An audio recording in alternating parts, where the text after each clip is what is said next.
Hi, I'm Lou with another episode of My Car Story. Exciting day today. We're at Rhodium 45, a great place to store your car if you're in Mesa. I'll put that information in the description of the video. I'm with Larry Reed, and today we have one of his personal cars. Larry, what year, make, and model is this one? Lou, this is a 1953 Nash Healey. This is a Le Mans car, and this is a convertible. This is the sister to the 54 that we have. Let me show this car. And Larry, you, how long have you had this one now? Let me show the side of it first, because what a body. Come on back with me. I'll get right there. That is one sexy car.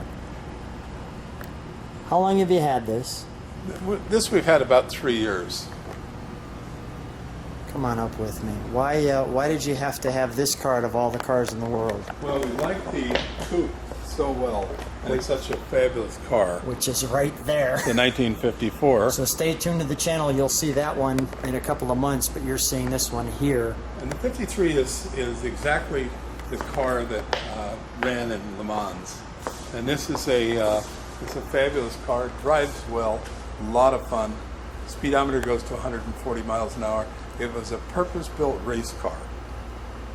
It has the running lights, I see, that the Coupe does not have. Here is our running lights. That's because this car ran in Mille Miglia. Oh, okay. The rally, and this one ran in the Italian Mille Miglia. Notice the hood scoop there. We're going to show you the feature of that. Can you open that up right now? Hayden, while I'm with you. Hayden's going to give us a ride a little bit later too. Notice how that turns and it pops open that way. We'll feature this engine compartment right now.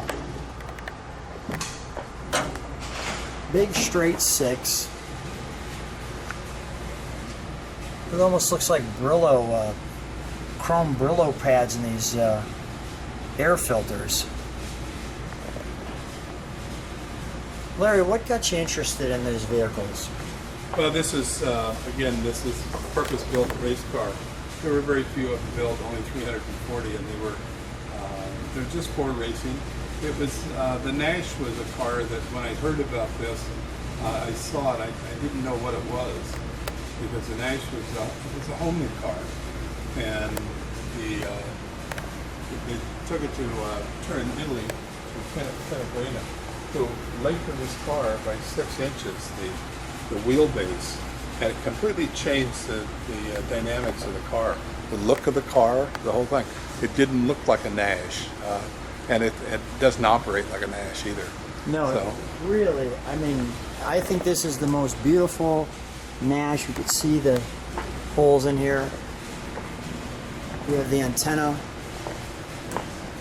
Beautiful interior here. Look at how well these pieces are.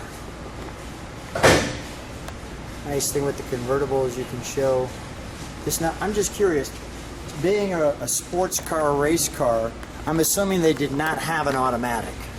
No, this is a 4-speed. I'm guessing this is a 3-speed. Okay, and like you said, I'm going to try to get the right angle there. Pininfarina body. Notice no door handles on this, which I think really make it look sexy. And the rake on that windshield, or windscreen, is really nice. And when you're looking at that, kind of when you're on the inside, you have the word Nash Healey right there. And I'll actually show you. You've got the glove box here, the radio there. And we'll show you the back end of this before we walk around. Flags. This was the last year that they made the convertible. They only made it for 4 years, and the previous one was also a steel body. Prior to that, they were aluminum bodies for racing.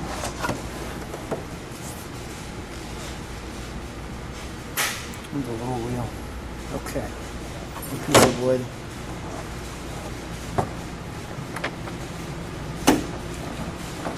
Let me take an overall look at the back of that.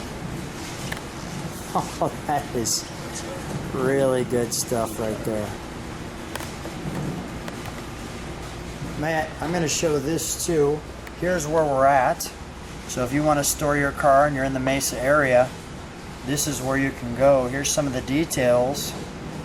Body by Pininfarina. And you can read. So kind of the trunk and treats are out of this car. They're right there. So when you open this car, may I?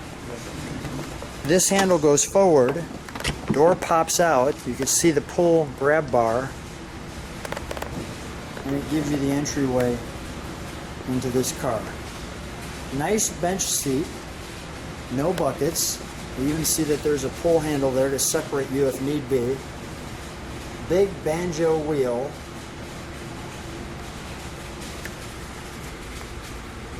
The right amount of pedals. You'll see on this one there's a little, I'll get close to it, there's a little tag right here, and the reason for that tag is it touches this, and that's your starter. This is your brights, but really well done. You're gonna love the gauges. Looks like a very high-end watch. Just gorgeous instrumentation. Hayden, show me something about that turn signal. This is your blinkers right here. It actually lights up inside of the... Oh, that is super cool. That's left, go to the right. That is great. That is absolutely fantastic. Larry, go ahead, Larry. Go ahead and sit in there and put your hand on the gear shift, and you feel that racing. Remember that gear shift is only about 6 inches off the floor. It has a very, very neat racing feel to it. Nice. Yeah, very smooth. The short throw shifter before they called it that. That's correct. And about the only place you'd see those are in race cars. Really nice, really close to the driver. Not going to be missing anything. Absolutely wonderful. Let's open the hood one more time and let's fire it. And then we will listen to it idle. We'll step on the brakes.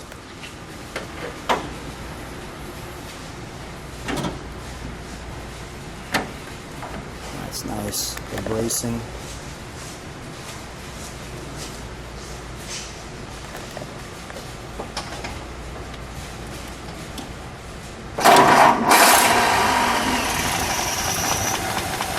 That is smooth. Wow. You almost don't even hear it. I'm just going to show people that it's moving. Look at that.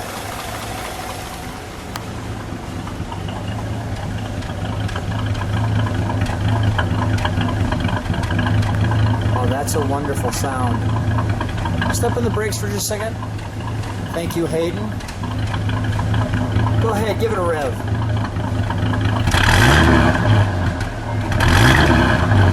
Oh, absolutely wonderful. One more rev, please.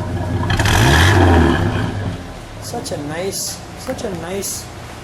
has a nice English motor rev to it, doesn't it? Yeah, it does. Wonderful. Did you see this? Here's the numbers on it. There's the chassis on top.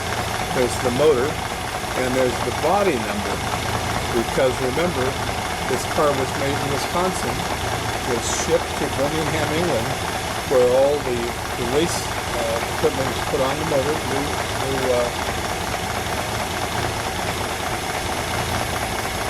parts, and the suspension was all done there. Then it was shipped to Pininfarina, who put the body on it. So it has, this actually has a car number, and those three, so you have 4 matching numbers on this that are all recorded in a special book for just these cars. I think this car is just amazing, just wonderful. I'm so glad it's in the right caretaker's hands. We're gonna let Hayden drive me around, right? Got it. Sounds like a plan. Thank you. Have a great time. Thank you. So Hayden and I are down here at the park, and we decided to show you a little bit of this ride. We're out here in Arizona, and this is just not too shabby. So we go over the parking bump there from the park. How's it feel driving this one? This one, this car's great, man. This is just about as good as it gets. It's one of my favorite cars. Is that right? One of the Rhodium collection. Why is this your favorite? It's just so smooth. It drives perfect. You can drive this one anywhere. I like the convertible, the whole 50s look about it. It's a great car. Yeah.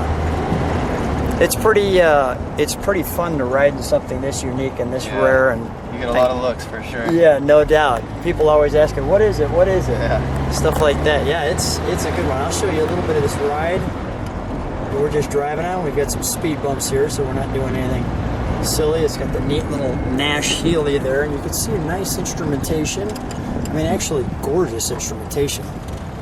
Really looks good. Big banjo steering wheel in your arm. Yeah, they really hit it right with this car. Little short throw shifter here, as you can see. Well, what a treat, Hayden. I'm so glad Larry let you take the car out and bring me around with you. Yeah. So much fun. Thanks so much for being on My Car Story. No problem, anytime. Thank you.